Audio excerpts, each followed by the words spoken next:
Boa noite. Boa noite. Estamos no ar com mais um Jornal da Mídia, diretamente da rede ampla de televisão. Examinaremos como diferentes meios de comunicação contribuíram para esses eventos e como os próprios acontecimentos colaboraram para a evolução e modificação do sistema de mídia. A história a ser contada agora pode ser escrita como um zigue-zague que se move entre regiões e mostra momentos particulares, nos quais o acesso à informação tornou-se menor e não mais amplo. Os cronistas urbanos da época registravam os cartazes políticos e grafites desenhados nas paredes, sendo como uma relação pública, eram feitas, além da forma oral, como o envio de embaixadores a outros estados também por escrito. A chancelaria de Florença, onde se escreviam as cartas oficiais, era composta de humanistas, estudantes da cultura da antiguidade clássica, capazes de escrever em um latim elegante e persuasivo. Em escala menor do que Florença ou Veneza, algumas cidades da Holanda, Alemanha e Suíça, como Antuérpia, Nuremberg e Basel, desenvolveram cultura cívica parecida.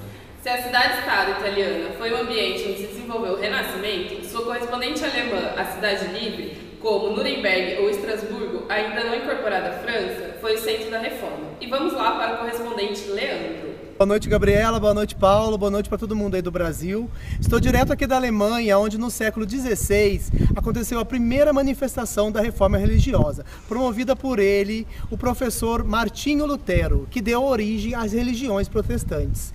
Boa tarde, senhor Martinho. Gostaria de saber o que levou o senhor à reforma religiosa. São vários os fatores que me levaram a tomar essa atitude. Uma delas é o fato dos leigos terem que pagar indulgência à igreja. Outro também é pelo fato do poder todo ser centralizado ao Papa. E esses e outros acontecimentos eu sou contra. Sim. Logo em seguida, exato em 1530, você criou o princípio da doutrina luterana. Quais são os principais pontos relatados nesses princípios? Alguns desses princípios são a salvação pela fé, a presença da verdade somente na Bíblia, a eliminação de tradições dentro da igreja e o fim do celibato, que seria a proibição do casamento de padres, por exemplo. Sim. A mídia teve um papel importante na reforma da igreja. O que você tem a relatar sobre isso? Os panfletos me ajudaram muito, tiveram um papel muito importante nessa reforma religiosa, pelo fato de eu poder me expressar e comunicar mais rápido com as pessoas. Ok. Muito obrigado pela entrevista.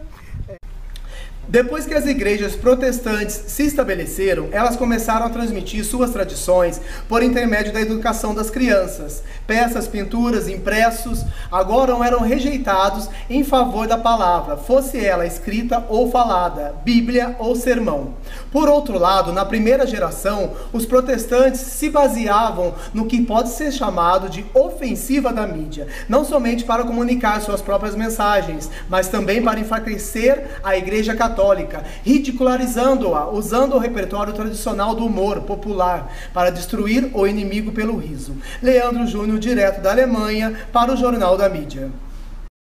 Obrigado, Leandro. Informações claras sobre a reforma pelas palavras do frade, que se tornou herege, professor da Universidade de Wittenberg, que se ressentia muito do que via como a denominação italiana da igreja e sua comercialização.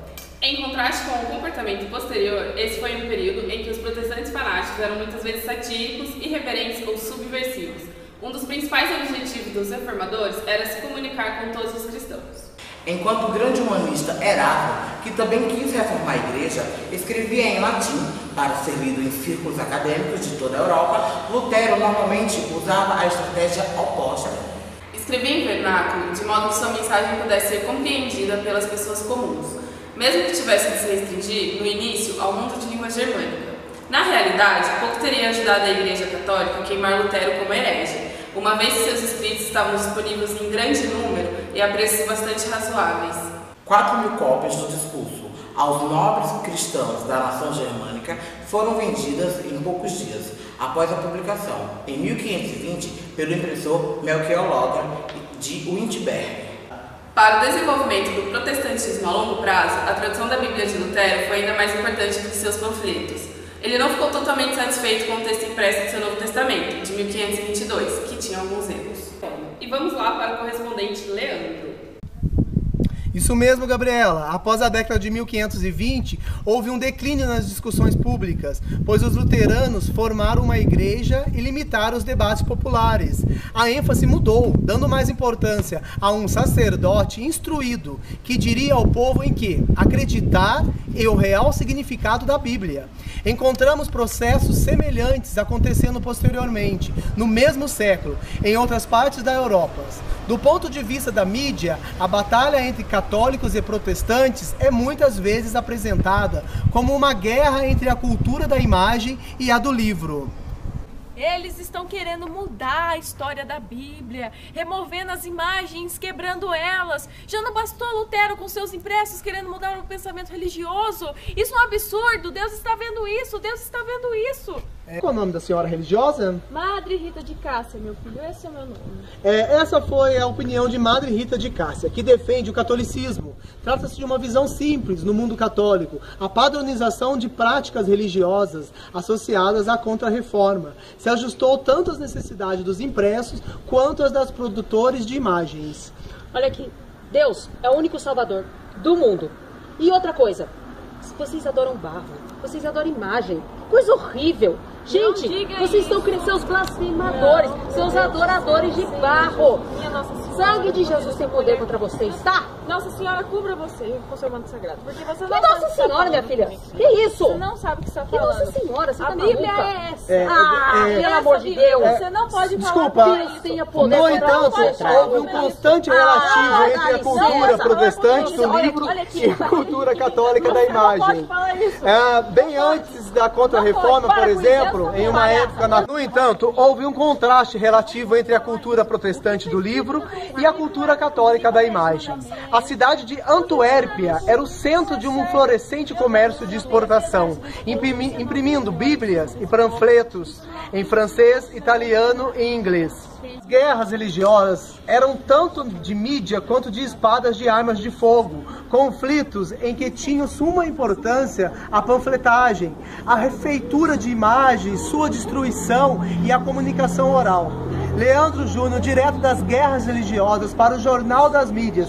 Paulo e Gabriela, é com vocês. Obrigado, Leandro. Nossa, que clima tenso, hein, Gabriela? Essas foram os bastidores das guerras religiosas. Verdade, Paulo. O papel público da mídia foi ainda maior na Holanda do que na França, começando com a revolta contra Filipe II da Espanha, ou que os holandeses hoje chamam de a Guerra dos 80 Anos. Mais de 7 mil panfletos desse período ainda sobrevivem nas bibliotecas holandesas. A tiragem era comumente de 1.000 a 1.250 cópias, mas, pela demanda, elas eram rapidamente reimpressas. Foram os panfletos, por exemplo, que difundiram a lenda negra do despotismo, obscurantismo e fanatismo da Espanha. Agora, vamos falar da Revolução Puritana e a Revolução Gloriosa. A mídia europeia estava cheia de notícias para publicar na década de 1640, uma década de crises. Em Portugal, palco da luta pela independência em relação à Espanha, a Gazeta de Lisboa noticiou a guerra de 1641 a 1647. Na França, os panfletos tiveram novamente um papel político importante, sendo muito empregados para atacar o governo e o primeiro-ministro Jules Mazarin na Guerra Civil de 1648, conhecida como Fronda. Cerca de 5 mil mazarinades foram produzidos na época, vendidos a meio ou um quarto de sol, a moeda da época, ultrapassando as produções feitas em 1614 a 1617. Assim como os panfletos haviam ultrapassado em número os produzidos durante as guerras religiosas. Essa explosão de matéria impressa serviu de contexto ao famoso debate sobre a liberdade de imprensa, o qual participou o poeta puritano John Milton, que atacava a prática de imprensa do alto parlamento e defendia a liberdade de imprimir sem licença. Era uma crítica a todo tipo de censura em todos os níveis, afirmando especialmente que todos os homens independentes deveriam ser livres para escolher. Vamos voltar agora com Leandro e outros repórteres para conhecermos mais dessas histórias. Os impressos também foram importantes para atrair pessoas e para a consequente ampliação da esfera pública. Em 1641, estavam em circulação mais de 20 mil cópias do grande protesto do parlamento contra o regime de Carlos I. Como na Alemanha, na década de 1520, uma esfera política pública e outra popular surgiram na Grã-Bretanha, especialmente em Londres, nas notáveis 20 anos entre a convocação do parlamento em 1641 e a restauração de Carlos II em 1660. As atividades da mídia no período da restauração foram iluminadas por um grande evento chamado de Conspiração Papal, para assassinar Carlos II, a fim de que seu irmão católico pudesse substituí-lo. Em 6 de setembro de 1678, Titus Vuatts, um ex-convertido ao catolicismo, procurou o magistrado Edmund Barry para contar-lhe sobre sua conspiração. Em 28 de setembro, repetiu a história ao conselho. Logo depois, Godofrey foi encontrado morto, provavelmente assassinado. Quando a procissão funerária foi realizada, em 31 de outubro, a Câmara dos Comuns resolveu que aconteceu uma conspiração diabólica e maldita, tramada e levada adiante pelos oponentes ao Papa para assassinar o rei. No julgamento dos acusados, Vuatts apresentou provas do caso, mas não foi convincente, e a partir dessa época começou a perder credibilidade. Assim como o senador Joseph McCarthy, com suas histórias e conspirações comunistas, de repente desacreditado pela opinião pública norte-americana na década de 1950. No final, Vuatts foi condenado por perjúrio. A crise ilustra claramente o argumento de Chico Tani em 1966. Segundo ele, os rumores floresceram quando o suprimento de informação é inadequado com relação à demanda. Boa noite. Voltamos aos estúdios. Gabriela, Paulo. E assim concluímos a nossa edição de hoje do Jornal das Mídias. Agradecemos a sua audiência e tenha uma boa noite. Boa noite e até a próxima edição do Jornal das Mídias pela Rede Antro de televisão.